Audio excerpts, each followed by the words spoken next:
This episode is brought to you by Broadhead Decals.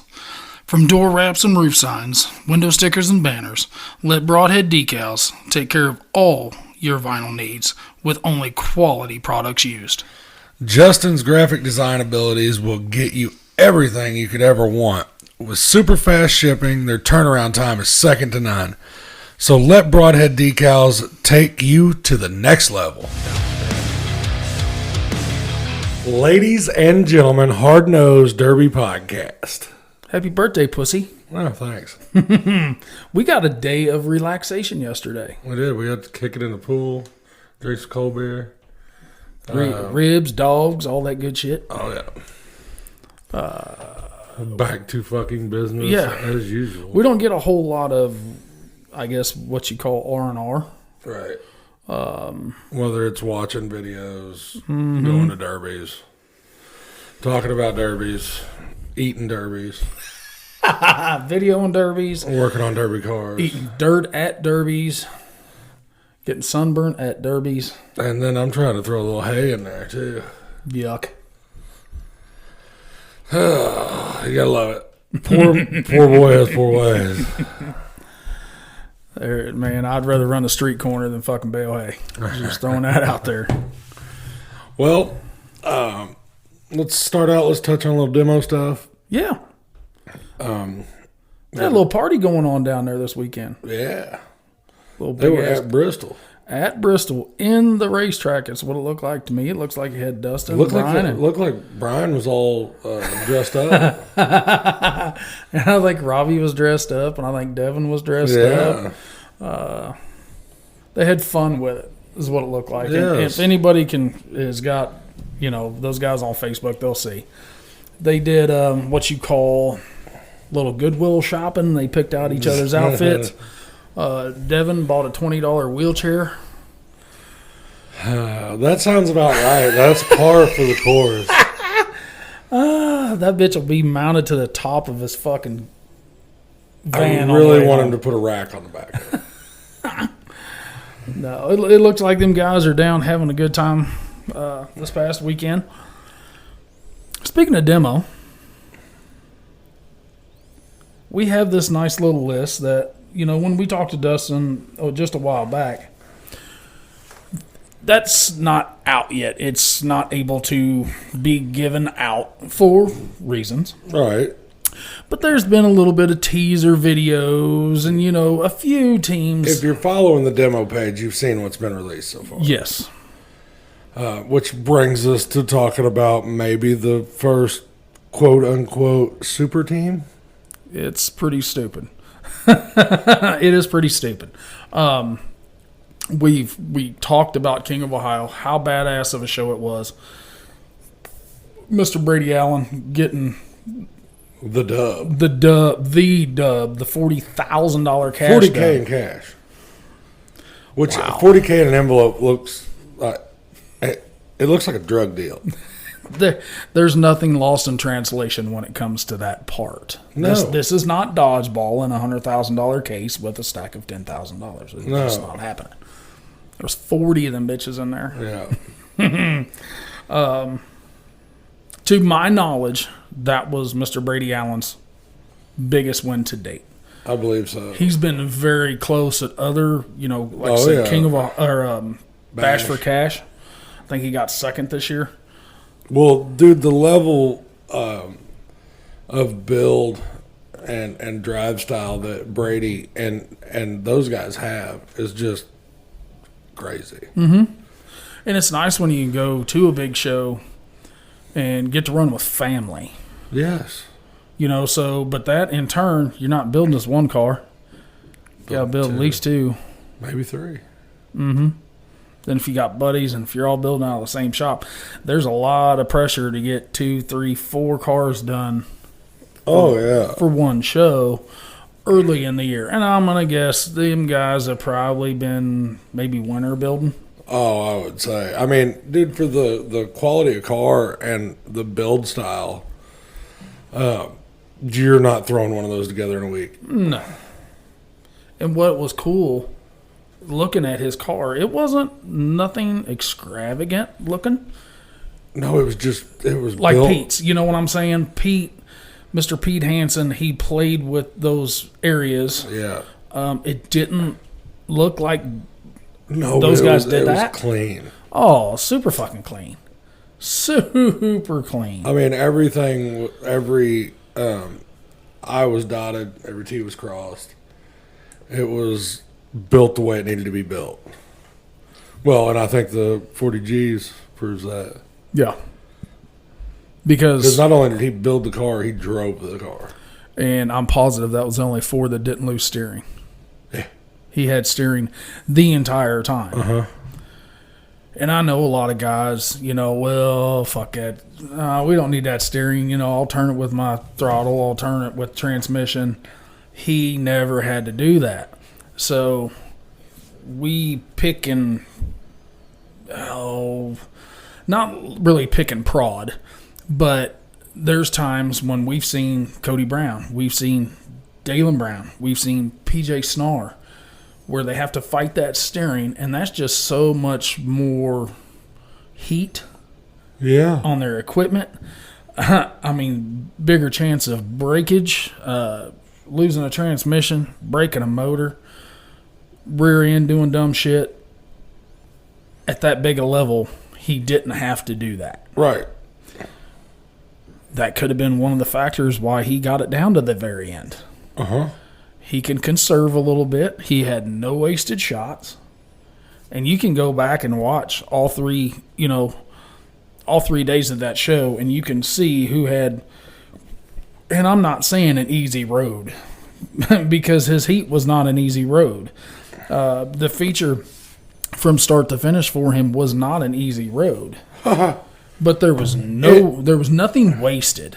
No, anything but easy. And whether it just be, for that 5 minutes where he had to play survival, he had to, he looking over his shoulder. You've got Chad Markley and John Rutherford. Like, yeah. You're like, fuck. Yep. And both of them asses just super stout. That could have took suspension off at any time if he wasn't paying attention. Right. It takes a different kind of person to drive down at the end like that. Mm-hmm. Because you're wanting to get it over with, but you want to make sure that if you don't finish it, you've still got a car left after you make that shot. And then you don't want to be that one to step on your weenus. Yeah. And say, you know what? I just cost myself $36,000 because I should have won it, and now I got third. Well, see, I'm going to change gears here just a touch. We'll touch more on that Brady deal here in just a second. But after last week's episode, I had about 4 or 5 different people call me. Hey, what'd you really think about King of Ohio? I said, well, I told you on the podcast. That was how I feel. Well, we know that you've been kind of talking to Dustin and stuff, and I was like, yeah, but he didn't tell me what to tell you all. I thought about the fucking anybody that knows me should fucking know that you're not going to tell me what to say on my fucking podcast. Not unless there's a huge amount of fucking money being exchanged. And I promise you there is not.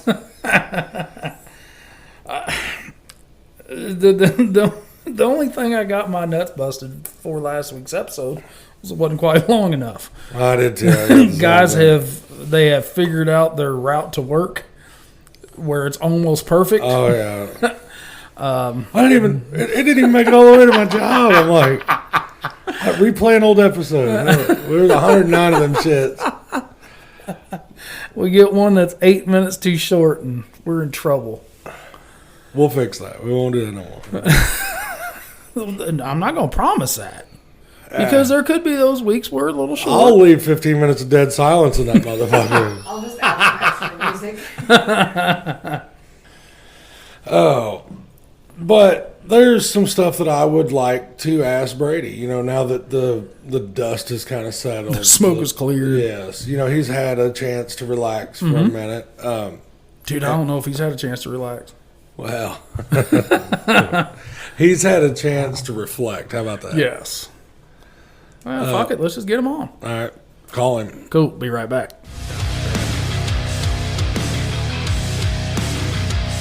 Triple B's Tees offer custom shirts and logo designs for all your apparel and merchandise needs, offering a variety of shirts, hats, hoodies, tumblers, and koozies. Triple B's will work with you one-on-one to personalize and perfect your logo. With over 5 years in the business, 20 years in the sport, they live for Demolition Derby. Chunk and his crew can bring your imagination to realization with zero limitations. So for all your badass tees, choose Triple B's. Well, I told you that we wanted to ask him some questions. Well, here's the opportunity. Let's just get him on. King of Ohio winner 2024, Mr. Brady Allen. What's up, buddy? Hey, what's going on?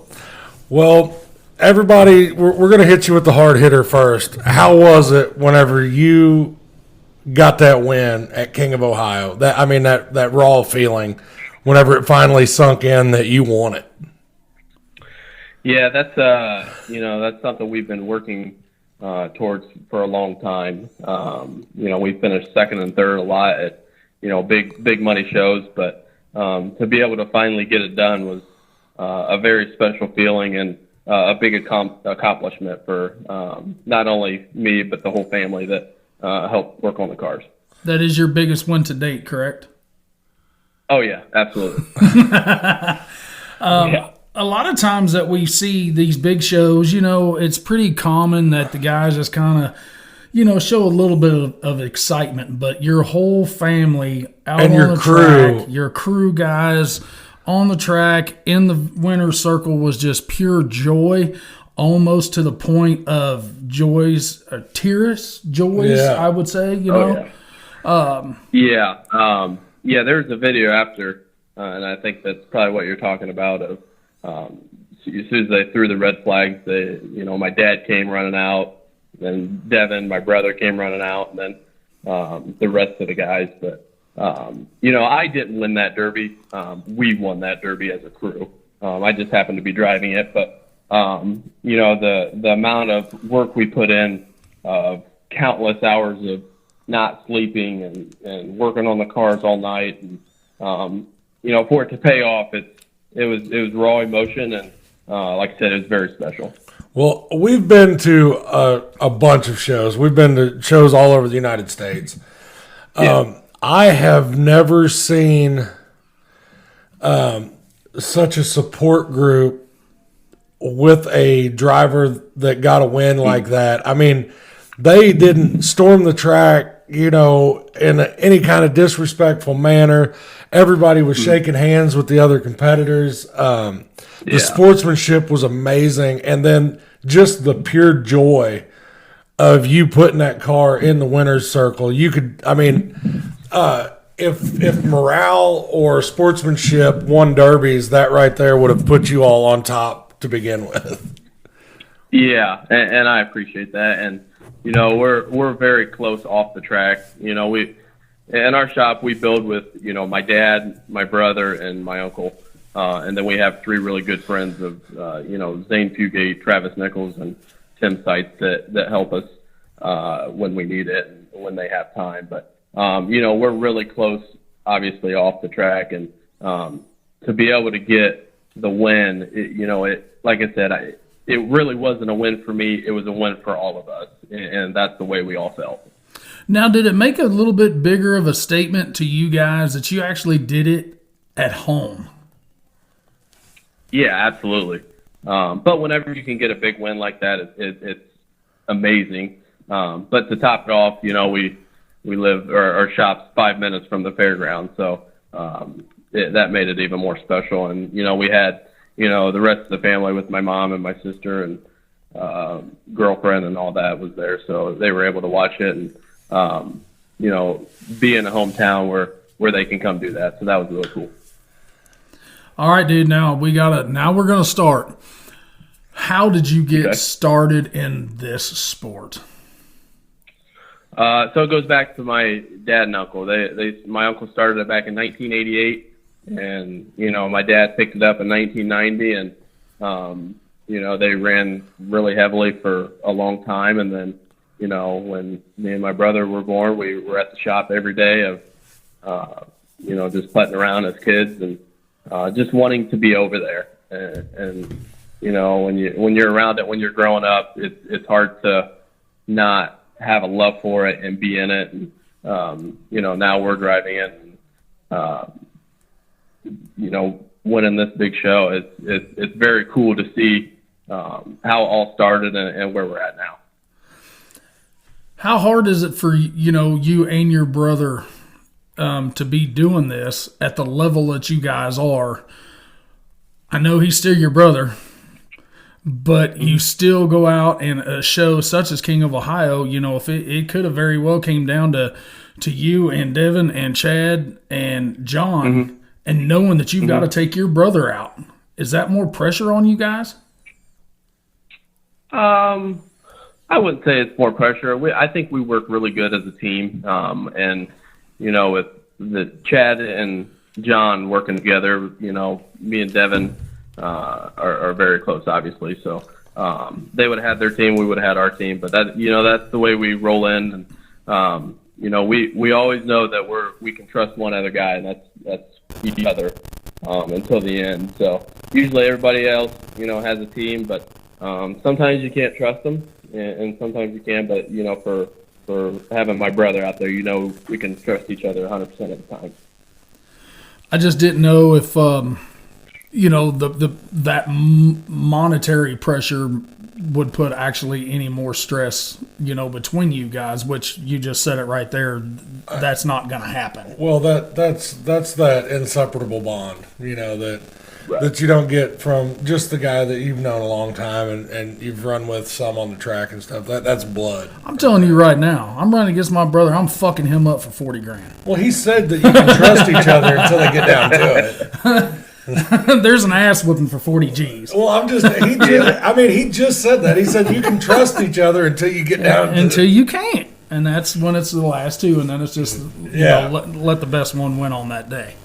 Right. Yeah, when you're running for that much money, when it gets down to two, then we'll have to go at it. And we'll worry about fixing your shit in the shop the next week. Right. Dude, you guys, it's not a secret. The King is over. Bash for Cash is done. Me and you kind of talked right there in the Warner Circle. Other than a few little county stuff that you guys got going on, you have Demo 1 Bristol is your next big ticket on your brain. And a hell of a team put together for that. So we're definitely looking forward to that.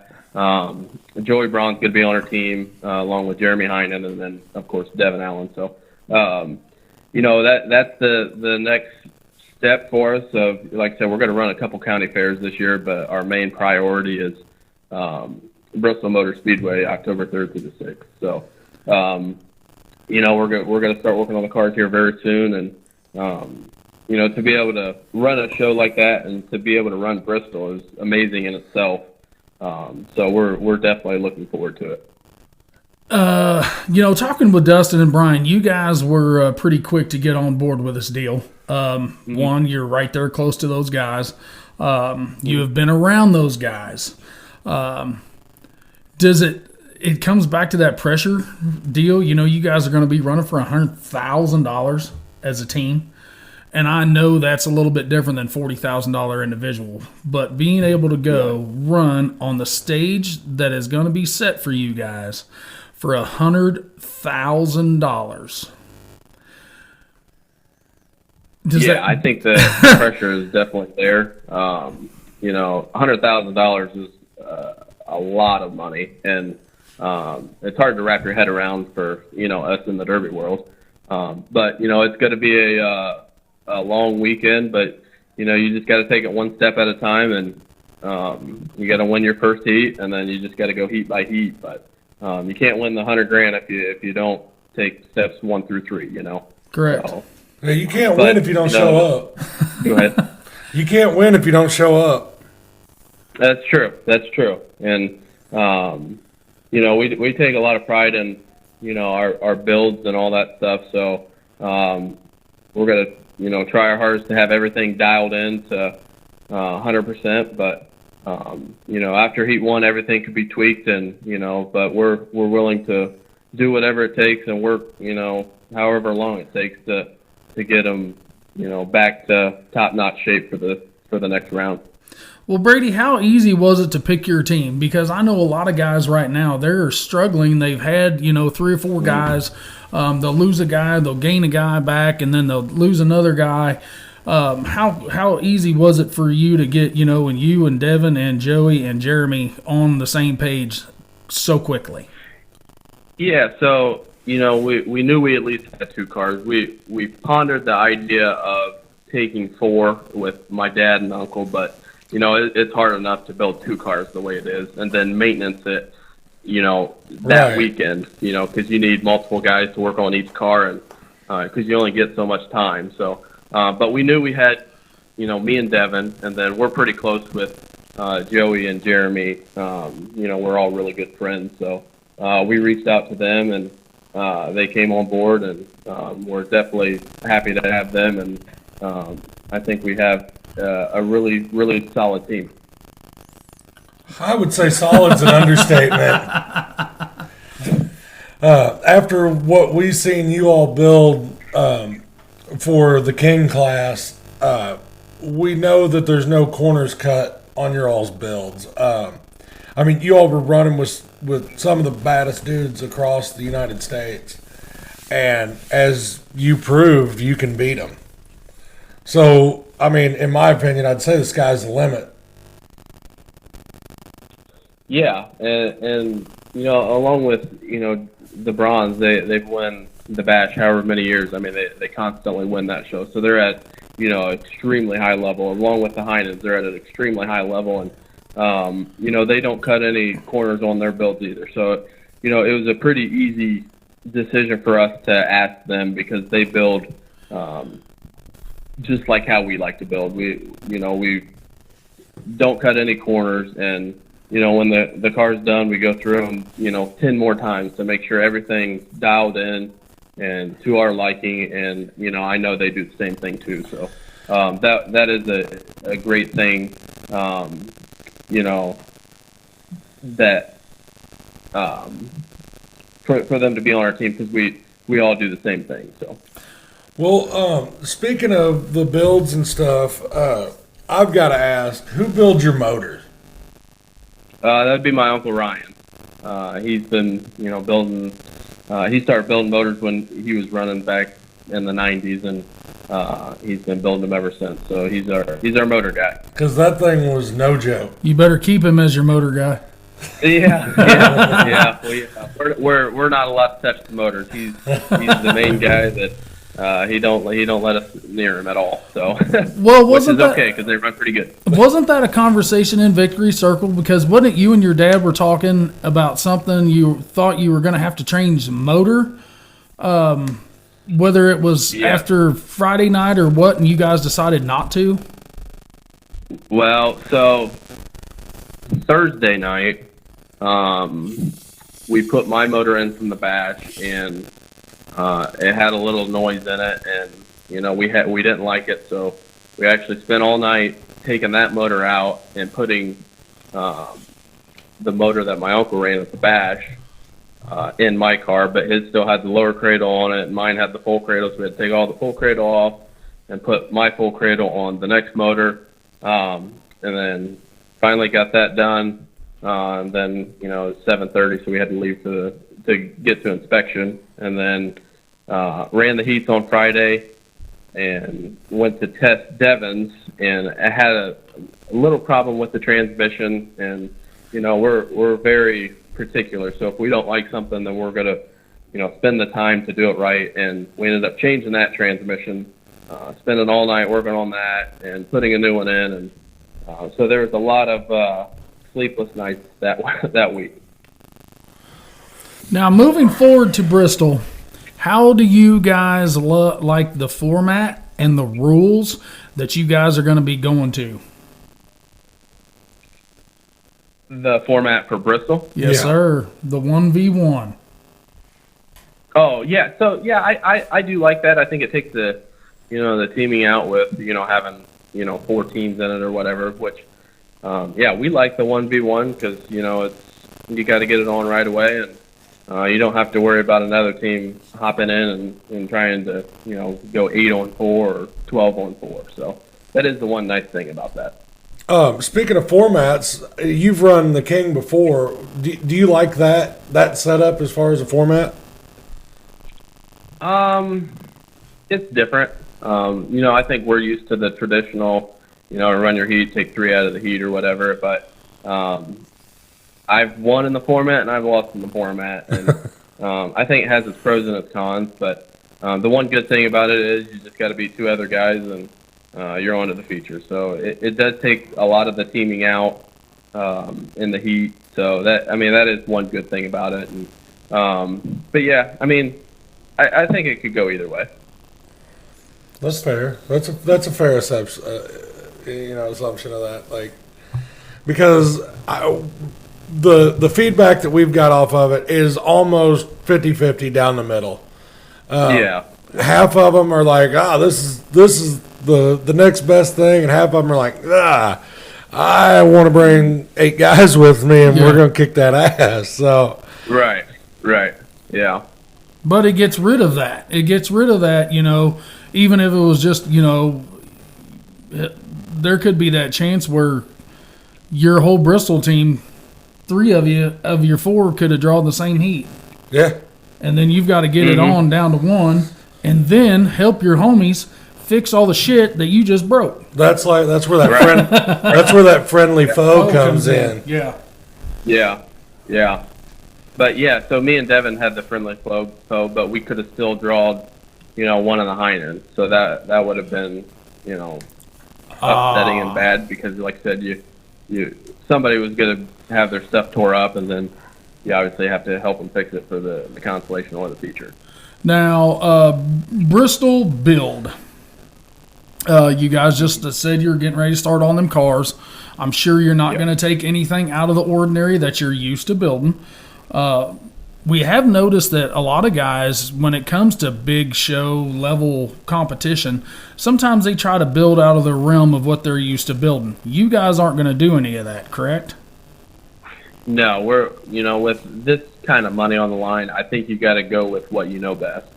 And, I think we're going to take 1 wagon and 1 Ford as of right now. And, I think we've been around them a long time where we know the ins and outs of them, and that's what we're most comfortable with, building and driving. So I think that's also a big part of it too. You got to be able to be comfortable, in the seat and to maneuver it like you want to maneuver it.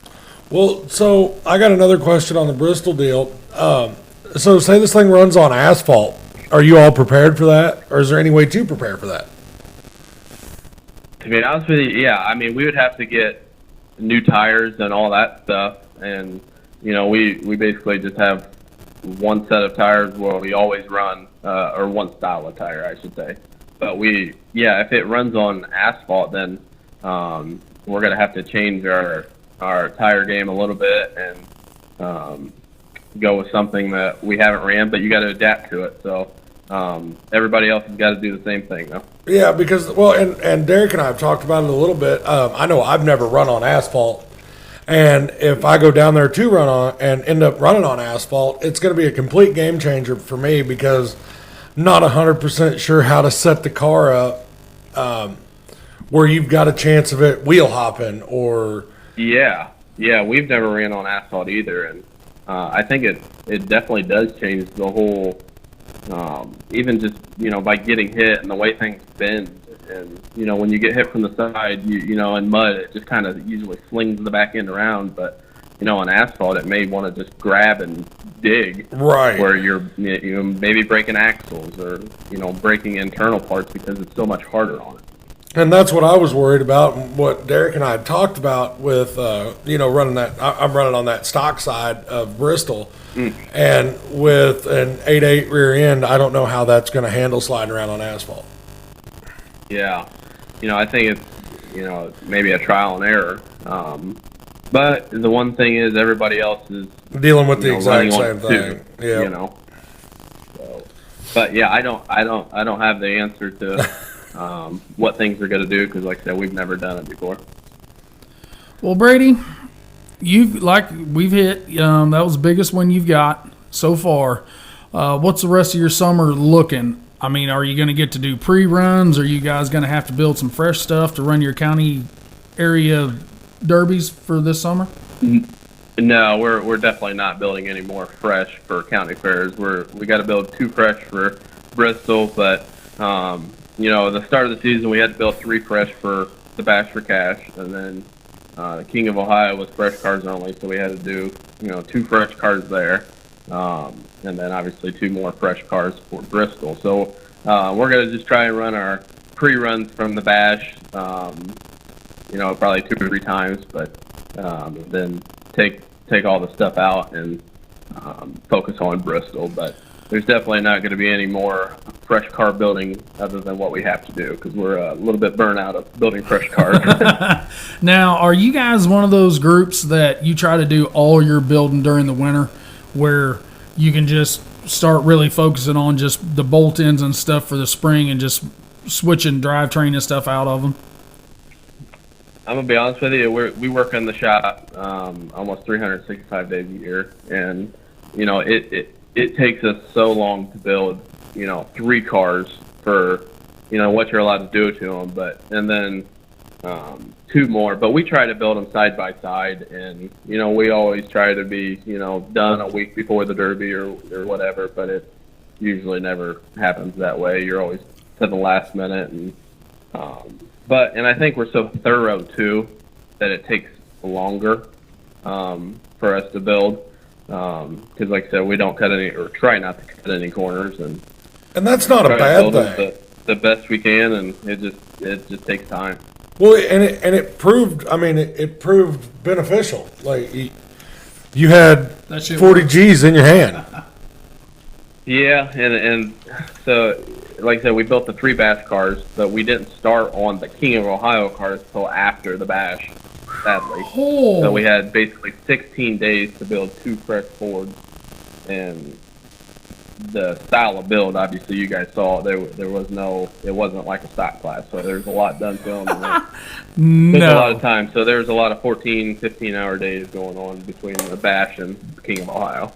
Now, here's that little deal. We've talked to guys who, have a team, not brothers, just really good friends, and they can kind of bump ideas off each other. One will take a leftover to a county fair, whether it's a 98-02 or an 03 or something like that, and try a little something and be able to progress that into the buddy's car as well. Now, is that something that you and Devin can do where, you might try something a little bit different than he does, and then you like that outcome, and then he can program it into his car? Oh, yeah. We're, even with my dad and uncle, we're always bouncing ideas off of each other. And, like I said, so sometimes we'll do one thing to my car and do something more traditional that we've been doing on his car just for kind of a trial and error. And sometimes we like it better, sometimes we don't. But, we've been around the sport for a long time, and, you still learn something after every derby and almost every day of working on these cars because, we don't have everything figured out, but even when you think you do, you still learn something, new. Maybe the way something bends that you've never seen it bend there before, something breaks that, it's kind of mind-blowing. Why would that break, We're always trying to experiment or, trial and error to an extent to make things better. That's why I love this sport so much because there's no end to learning. There's no end to the trial and error. Absolutely. We've talked a bunch. You could have 2 identical cars built identical, same year, same everything, and one of them will bend different than the other one, driven the exact same way. Mm-hmm. Oh, yeah. Yeah, absolutely. We like to call those Monday and Friday cars. Yeah, exactly. Now, here's one thing. You're to my knowledge, you're the only Ford that did not lose steering in that feature. Actually, I don't think Pete did. Well, when he's gonna kick you dead in the nuts for that shit. But I'm guessing you guys you tried a little bit of that trial and error on that suspension because that Ural shit was money, dude. Yeah, we have. I mean, we did try something different because in the past we've had trouble with steering, and when we've gotten down to second or third, we've had a tie rod break or a steering gear, all the bolts breaking or something like that. But we tried something different this year, and luckily it held on long enough to see the checker flag. And drove it right off the track. Yeah. So yeah, it's but with that same setup, you may go run next weekend and it may break. I think a lot of it has to do with the shots that you take and how rough the track is when you're bouncing up and down. There's a lot of pressure on just a lot of suspension parts. But it may last a long time or it could break at any moment. At that one shot, one dumb shot. Yep. I mean, and it could. Yeah. You don't even have to take a wheel shot for something like that to happen. Mm-hmm. Somebody pushing you sideways. Yep. You catch a rut. We've seen it. Or you take a really hard wheel shot and nothing happens, or you could be like sideswiping somebody and the steering breaks. It's weird how some of that stuff works. But you could tell that wasn't, your first Derby. You being an experienced driver, you had your head on a swivel because we were watching you. Where Chad was taking some dumb shots that you don't normally see Chad take. Whenever they were headed towards you, even whenever you were on the other end of the track, it was like you knew where both of them were the whole time. Because we watched you hide the front end. The biggest thing my dad has preached to both me and my brother, you got to keep your head on a swivel and try to know where everybody's at on the track, or when it's down to 4, know where all 3 of those guys are at. And but yeah, the biggest thing is keep your head on a swivel and try not to get caught. Well, you never lost your composure, is what I guess is what I'm getting at. Like they never had you rattled. It's like he wasn't pressured. It was he did what he wanted to do when he wanted to do it, except for John losing steering like that, and then you would hit him and go to the other end, and obvious son of a bitch, he keeps working his way, and then he got a hit on you, so you do it again. Yeah. I think that's what he's saying about you just never cracked under that pressure of thinking you had it won, and then he comes over to you and get a hit on you, and then you have to redo everything that you just did. Right.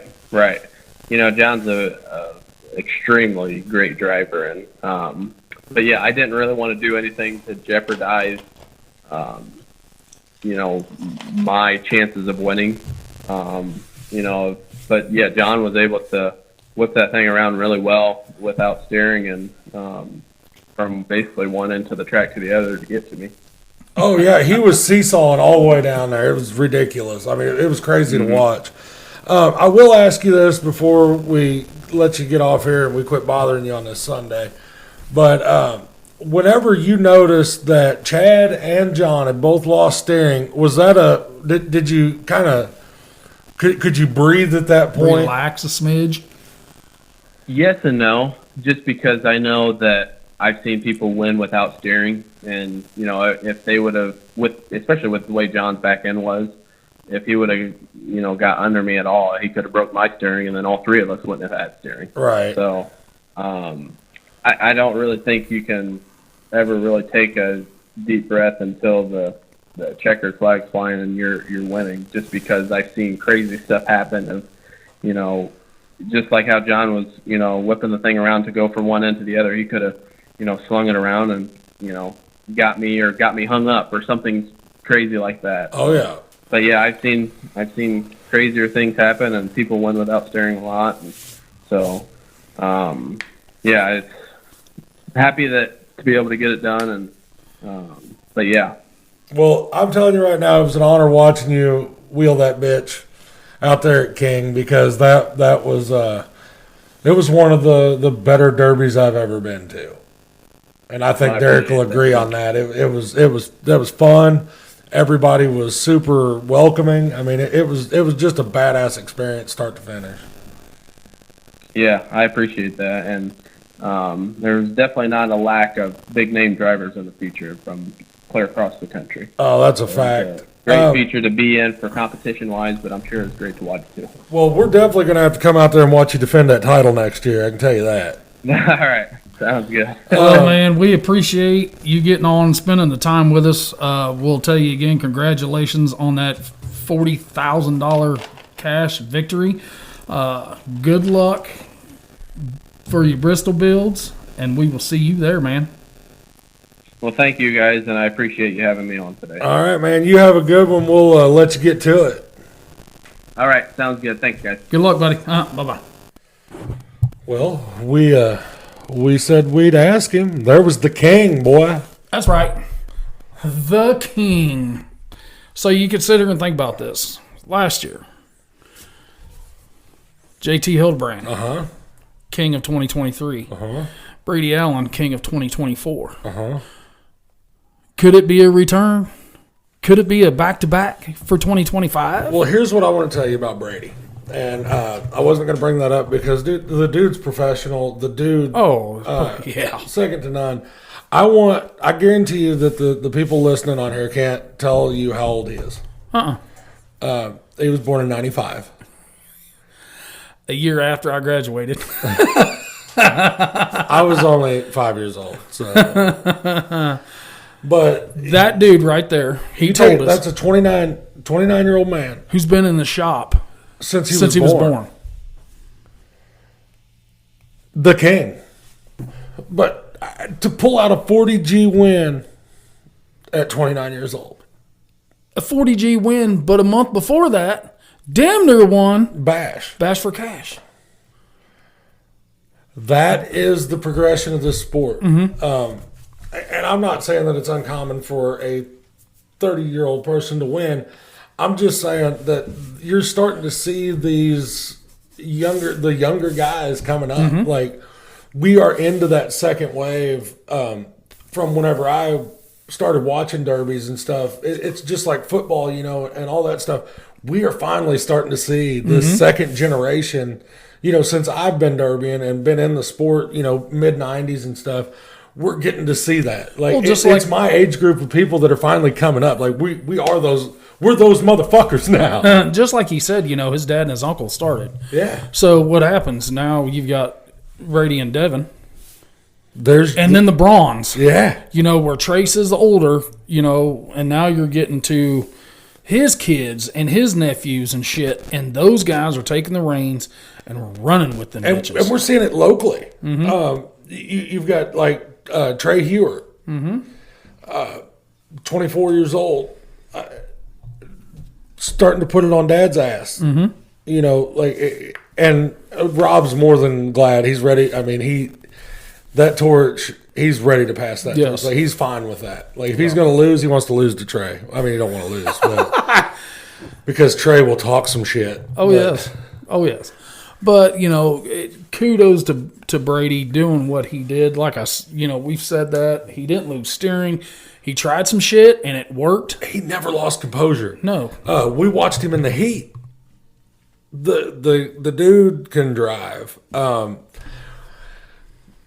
I'm not going to say that you're going to start hearing that name more because people already knew who Brady Allen was. It wasn't like, this no-name guy showed up and stomped everybody's ass. No, this had been a minute coming. Well, just like when we were talking to Dustin, where you said Bruce McGuire. Yeah. You need to pay attention to that name. In his area, everybody already knew that. Correct. Fucking A. Yeah, everybody on that. But I didn't know that. No. You didn't know that. Until we saw that shit in person. But I watched that dude drive. I got to talk to him. He is the most pure definition of a derby driver that you can get. He had the haircut for it. He dressed like a derby driver. Oh, yeah. And he damn sure drove like one. You're fucking A right, and he built like one. That dude is the textbook definition of your Derby driver. Mm-hmm. He is down to earth. They were just gang fucking him, and he knew why, because he had the car to beat. Oh yes. But whenever they got out, everybody shook hands. Mm-hmm. Nothing's personal. No, and dude, we got to see that out there. Nobody took that shit personal. Whenever they got out of the cars, I don't know if it was all the cameras on them or the badass pep talk that they got from Goldberg and Dustin and everybody in the drivers meeting, or what. Just the showmanship, like you see it at Blizzard Bash. They all jump out and they shake hands and stuff. But dude, these guys were talking about, dude, your fucking car was hard as shit. Like, I had to take my shot. I had to go for it if I want to try to get out of here. Yeah, and the other dude's like, no, man, I would have done the same shit. Yeah. You know, there wasn't that Derby stigma that you see at a lot of other shows. Dustin did say that is the norm out there. You know, when we were talking to him, that's the shit that we're really not used to. We're used to seeing guys get out and shake hands and stuff, but there's somebody usually butthurt somewhere. Or, hey, fuck that guy. Yeah. There was not that. No. From the tech all the way to the checkered flag. The amount of people that were happy for Brady winning that was running against Brady was crazy to me. Mm-hmm. Chad jumped out and was like, he deserved that one. Yep. John Rutherford, you know, yeah, he had a car. He knew, and was what Brady beat out there says more about his driving skills and his building skills than what anybody really realizes. Mm-hmm. I'm going to tell you right now, I don't give a shit who they draw at Bristol. They've got their hands full. Oh, God. Yeah. Yeah, somebody's got their fucking hands full. I promise you. Because you're in the ring with veterans, you know, you've got Pete Hansen, who's known for turning dudes over. Mm-hmm. You know Chad Markley's going to be there. Yes. You know Chad's going to be at the end of it. Yes. You know that you're going to have to beat Chad. Mm-hmm. So I wish I would have asked him, and we'll get him back on here. That, you know, that won't be the first or that won't be the last time you hear from Brady. But I wish I would have asked him if that thought run through his mind whenever, you know, Pete was out, and it was kind of that go time. You know, you're looking at that 4 cars left, 5 cars left. Like, was it do I jump on John or do I jump on Chad? Like, what do I do? Do I let them fight it out a little bit? Like, we've already got their steering gone. And you can ask people that until you're blue in the face, and they're not going to have a rock-solid answer for you because, dude, those are all spur-of-the-moment decisions. And he even said it. Chad and John were running together start to finish for that. We knew that going into this Derby. We knew that because we stood over there and talked to him because, honestly, John was like, I told you so after the Derby because I picked Markley over John, and Markley was like, I like your confidence, but it ain't gonna happen. Yeah, because they've drove against each other. Oh yes, a lot. I didn't realize the history there. John is old school. Chad is old school. Yeah, and those two dudes driving back in Mayhem days. Dude, it was badass to watch what we got to watch on the track. Yep. Yes. We'll just give it up again. That kid can drive his fucking ass off. Yes, he can. He deserved every bit of it. And his brother can drive too. He just got put in a shitty situation. Yes. Yes. Yeah, and he's got, like I said, but did you hear the selflessness right there? I didn't win that Derby. We won that Derby. Oh, man, I wish we would win 40 G's sometime. And by we, I mean you, and then I get some of it.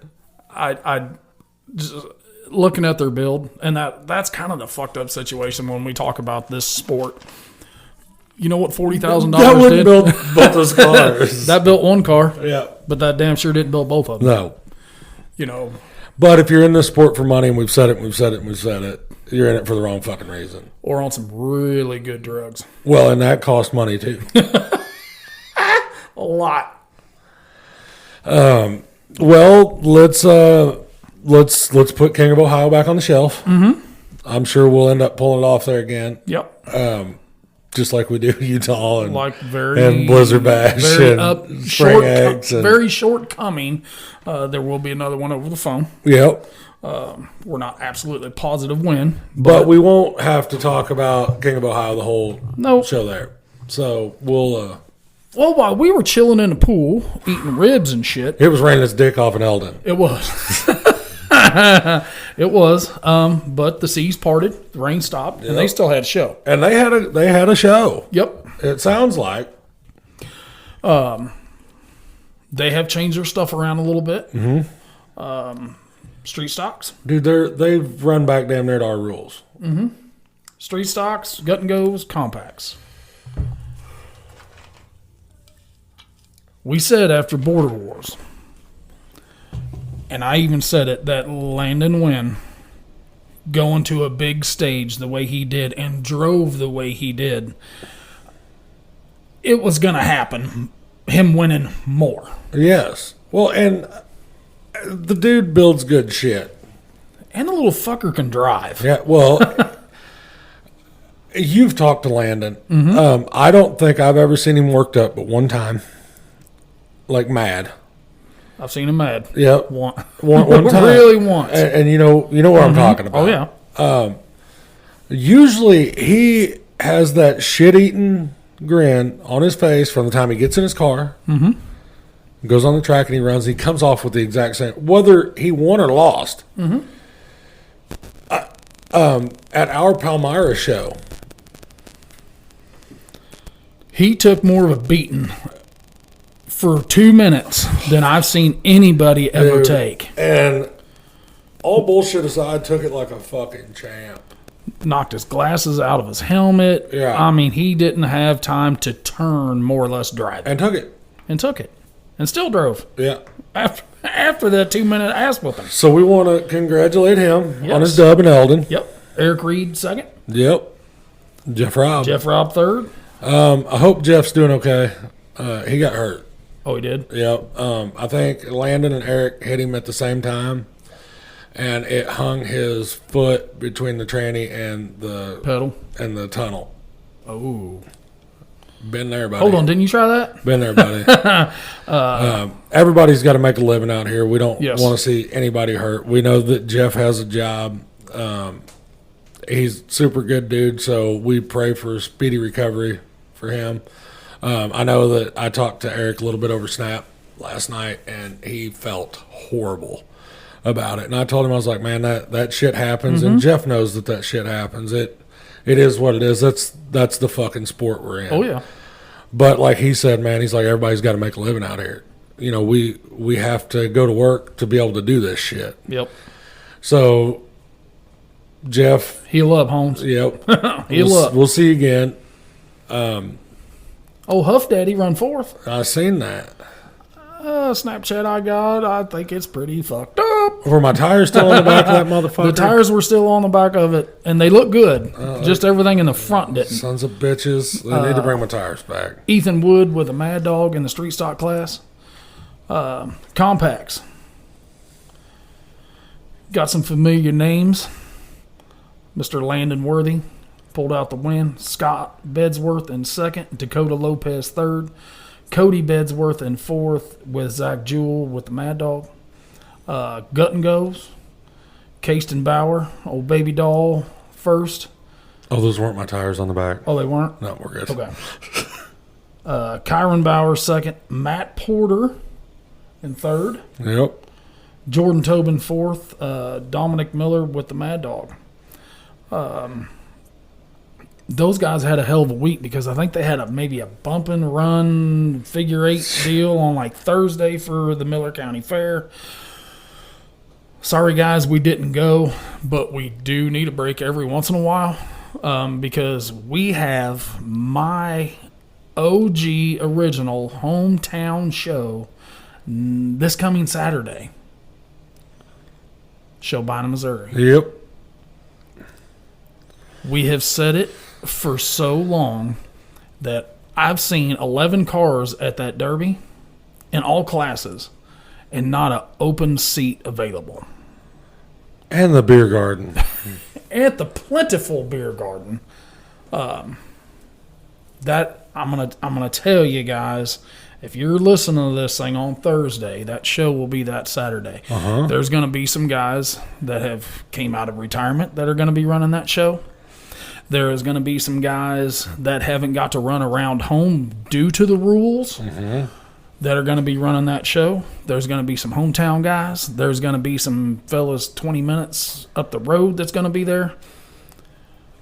They all have mostly new motors. Yep. That are ready to turn to the moon. You've got some guys that have never got to drive before, that have rode, that absolutely loved it and said it's time to run. Just from right up the road as well. I think you're going to have probably some Illinois guys over. You're going to have some more Missouri guys. There's a possibility of running some Iowa guys in there.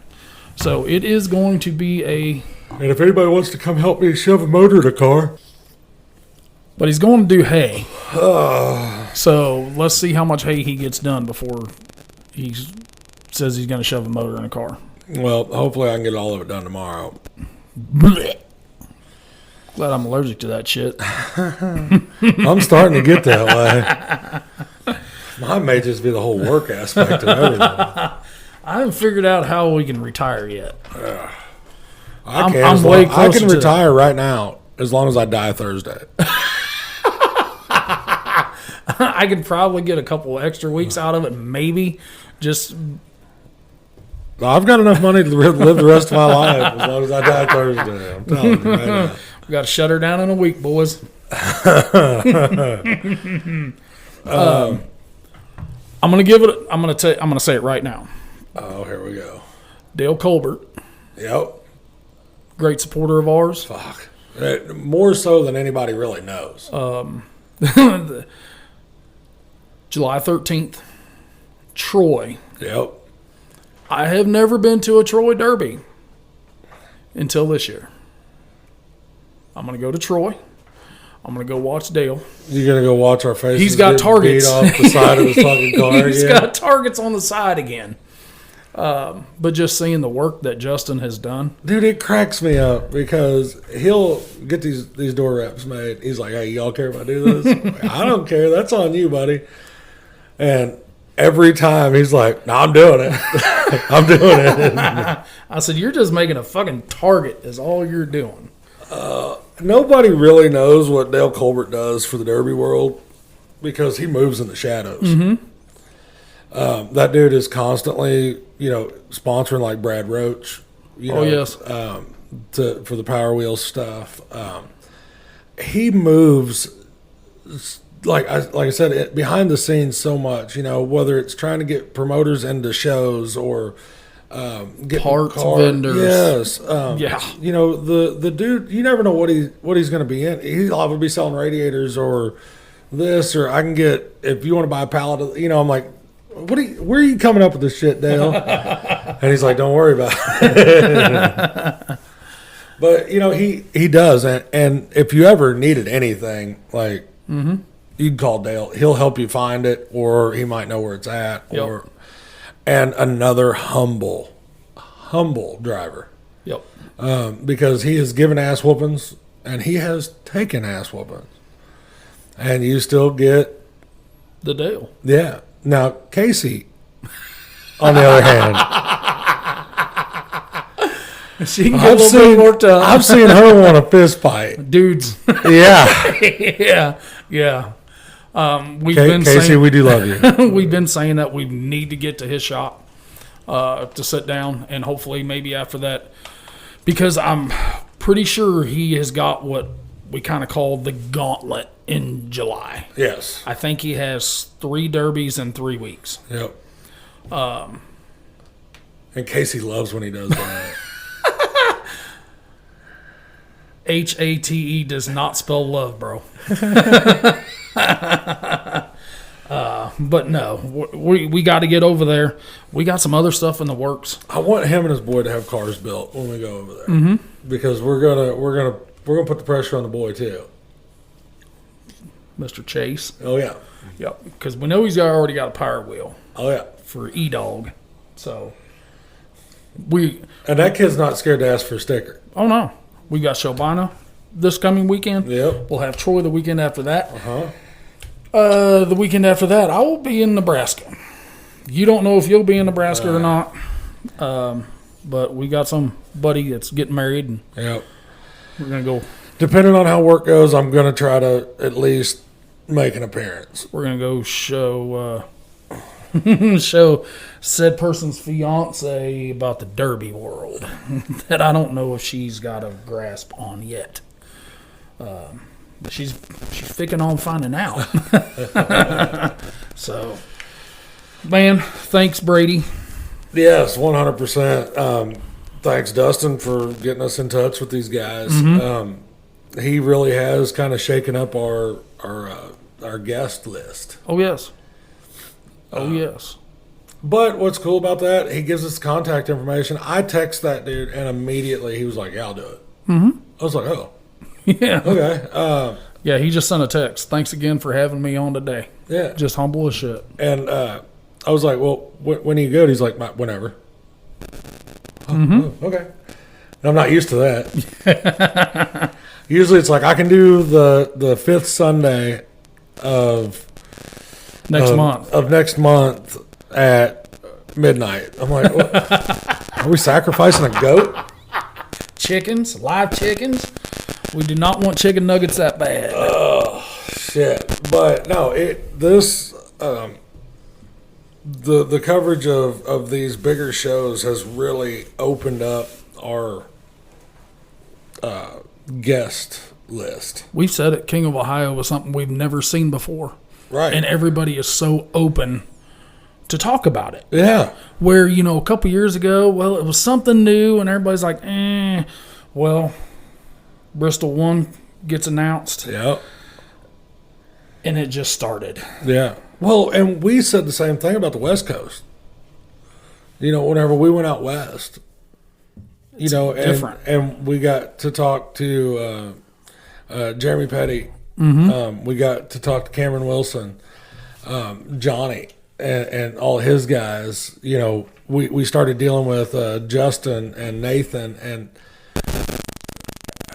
there's more to derbying than the Midwest. Yeah. Yeah, when I think the original kind of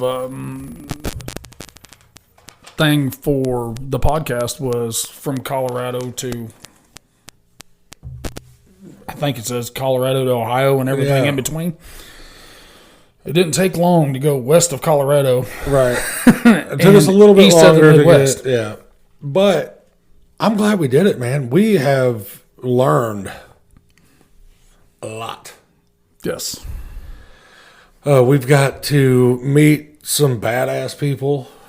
Promoters, drivers, sponsors, fucking women of the sport. Well, we've got to bring that East Coast, West Coast, Midwest. We've got to bring that shit together. We've got to open eyes to everybody. I'm not saying that we single-handedly did it, but we have talked local people into running bigger stuff and going to shows because we went there, we checked it out, we verified that, hey, that might be fun. Yeah. Fun. Still want to go to Dead Man. Just 12 hours. It's just 12 hours. I'm waiting on the invite because I'm not asking. No. So, somebody get me in Dead Man. Thank you, everybody. Hey, we just hit on a couple. We just hit on Nathan and Justin. Hard Nose 24. Oh yeah. Use that promo code. Let Justin get you hooked up with your door wraps and roof signs, just like he did with Dale. Yes. Chunk's still got some killer shit for sales going on through Triple It don't B's. even matter about the sales. Have him draw you something up. And we've said it before, and I'll say it again. Does not have to be derby related. Nope. Excavation companies, car dealership. He don't give a shit. If he can make a badass design, he'll do it. Detail companies, window cleaning businesses. He Whatever. does all that shit. He don't care. Yep. Let him do it. Let him work for you. Because you won't be disappointed, dudes. Ever. You will not be. Because that one time he's like, man, your old shirts aren't selling very good. I'm going to change this design. Okay. So he did. Send it over. Get it on. So, hey, speaking of shirts, you can still get on Triple B's online store and get your hard-nosed shirts and hoodies shipped to you. He will actually be set up at Heber, Utah. The last weekend of July. It's July 27th and 28th. I want to be there. He will be set up with all that stuff there. So if you just want to hang out and don't want to wait on any shipping. Where are we going to be at? Bowling Green. Yes, sir. Bowling Green. Kicking it with Mr. Markley. With Mr. Markley and I think Leon. We'll go see what Kansas can bring to Missouri. CDDA stock life action and some other stuff. 10 G's to win, 2-man stock team show. The last weekend of July, Bowling Green, Missouri. Hell of a facility. Oh, yes. Seating for days. Yep.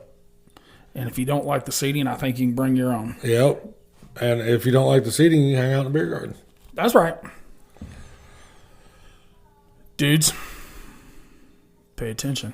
You're going to get some more shit. And this one was longer than 45 minutes, Dale. Yes, it was. Got any last words? Nope.